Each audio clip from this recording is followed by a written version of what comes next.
53 number ward अपराह्न 3 घटिका 52 number ward अपराह्न 4 घटिका 8-10-2023 तारीख उक्त 2 गोटी वार्ड परिक्रमा कर पूर्वतन विधायक डॉक्टर प्रभात रंजन विश्वाल नेतृत्व में समस्त छात्र युव महिला एवं समस्त नेतृमंडली बहु संख्यार उक्त पदयात्रा सामिल हुई पदयात्राटी को साफल्यमंडित कर उक्त पदयात्राटी नागेश्वर शिव मंदिर पाखर आरंभ हो राजेन्द्र नगर मंगला मंदिर पाखरे शेष होइछि। अक्टोबर 2 गांधी जयंती ठार आरंभ हो अक्टोबर 11 मोर जयप्रकाश नारायण जयंती पर्यटन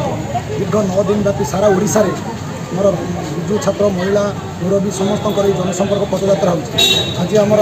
तेणु आम 53 वार्डवासी समस्त सहयोग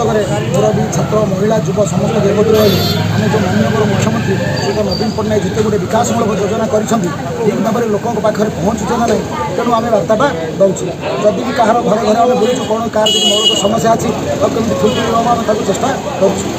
परवर्ती पदक्षेप कौन रही जो असुविधा अच्छा समस्या बर्तमान अच्छा परवर्ती पदक्षेप आम तो लोक सहित जड़ित हो 24 घंटा सकाल सन्ध्या पर्यटन लोक घर घर बुझे जहाँ जेकोसी मौलिक सुविधा जन्म ठार मृत्यु पर्यटन योजना सरकार कर कौन योजना जमी कौन लोक वंचित न हूँ तेणु जो योजना वंचित होता आम निजे रही तार तदारख करें कार्यक्रम कर बर्तमान आप कर्पोरेटर अच्छा बर्तमान जातीय गणमाध्यम नेशनल जो आपंकर अच्छी टुडे इंडिया रे आपंकर खबर प्रसारित होची जे नवीन पट्टनायक धीरे धीरे क्रेज कमुची तो आपंकर जनसंपर्क पदयात्रा कौन अनुमान कले ना शुणु खबर कागज में आपण मानक एति गोटा जिनस सब गणमाध्यम मानकर मुझे खोलाखोली ओपन करने चाहे बर्तमान दीर्घ आपणकर देखो सारा विश्व कौन भारत विश्व में नवीन पट्टनायक उच्च प्रशंसा भाव में सब पुरस्कार पाई आपण गणमाध्यम जानते विकासमूलक योजना आपण देख दीर्घ 25 वर्ष भितर जी 25 वर्ष पूर्व कौन थी आम ओडिशा राज्य कौन बर्तमान बर्तमान आप कटक सहर कथा आम तो कटक सहर बासिंदा आप कटक सहर भाव में आप देखो जिते गोटे तलगंडा केलार प्रशस्तीकरण ब्यूटिफिकेशन आपंकर नेताजी बस टर्मिनाल आरंभ कर चंडी मंदिर आरंभ कर एससीबी मेडिकल हॉस्पिटल आरंभ कर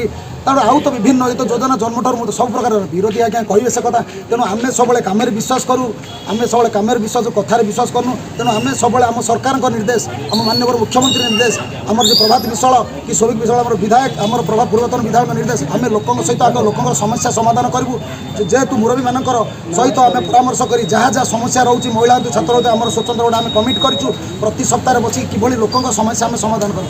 आम आगे जाऊँ तेणु आम कौन कथार विश्वास करूँ आम कम विश्वास अभियान सरला 52 नंबर कॉर्पोरेटर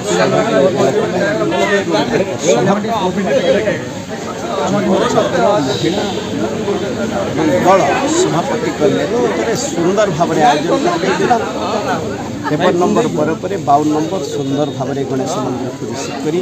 जनसंपर्क अभियान पदयात्रा को आज जो ही भाव में देखिए आम प्रिय नेता नवीन पट्टनायक प्रति स्वतः प्रभुत्व भाव में 52 नंबर वार्ड समस्ते घर घर आसी ये जनसंपर्क अभियान पदयात्रा सामिल आम जहाँ ये 52 नंबर वार्ड में माननीय मुख्यमंत्री जो चिंताधारा रही राज्य सरकार माननीय मुख्यमंत्री नेतृत्व में जिते गुड़े जनहितकर योजना होती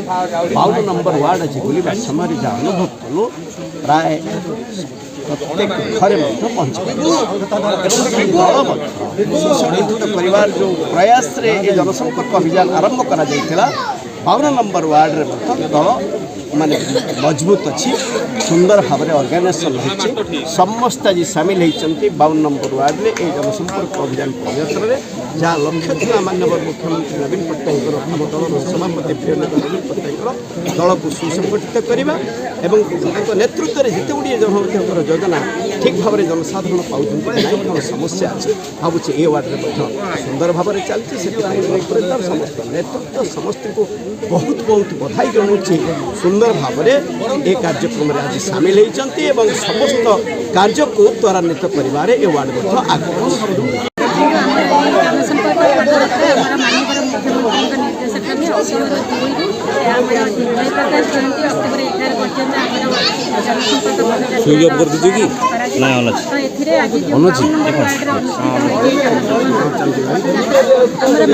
मान्यवर मुख्यमंत्री श्रीयुत नवीन पट्टनायक आमर पूर्वतन विधायक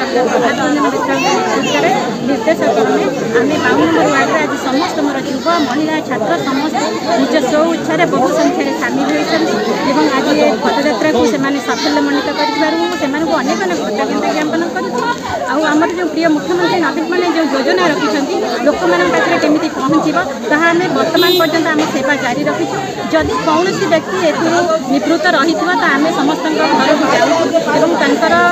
କ'ଣ ସମସ୍ୟା ଅଛି ଆମେ ତାହାକୁ ଅଭିଯୋଗ ଗ୍ରହଣ କରୁଛୁ। ଆମେ ସବୁବେଳ ପାଇଁ ଚେଷ୍ଟା କରୁ କେମିତି ସେମାନଙ୍କୁ ଆମର ମୁଖ୍ୟମନ୍ତ୍ରୀଙ୍କର ଯେକୌଣସି ସବୁ ଯୋଜନା ଅଛି ତାଙ୍କୁ ଆମ ପାଖରେ ପହଞ୍ଚିବ ଏବଂ ଆମର ଯେ ପୂର୍ବତନ ବିଧାୟକ ଡକ୍ଟର ପ୍ରଭାତ ରଞ୍ଜନ ବିଶ୍ୱାଳ ଏବଂ ବର୍ତ୍ତମାନର ବିଧାୟକ ଶ୍ରୀଯୁକ୍ତ ସୌଭିକ ବିଶ୍ୱାଳଙ୍କର ଯେଉଁ ନିର୍ଦ୍ଦେଶ ରହିଛି ଯେଉଁ ଦାୟିତ୍ୱ ତାଙ୍କର ଆମ ପ୍ରତି ଦେଇଛନ୍ତି ଆମେ ସେ ଦାୟିତ୍ୱ କିପରି ସୁଚାରୁ ରୂପେ ପରିଚାଳନା କରିବା ଆମେ ସେଇଟା ସବୁବେଳ ପାଇଁ ଆମେ ଚେଷ୍ଟା କରୁଛୁ। କଟକରୁ ରାଜେନ୍ଦ୍ର ଛୋଟରାୟଙ୍କ ସହ ଜୟଦେବ ପାଣିଙ୍କ ରିପୋର୍ଟ, ଆର୍ ଭଏସ୍।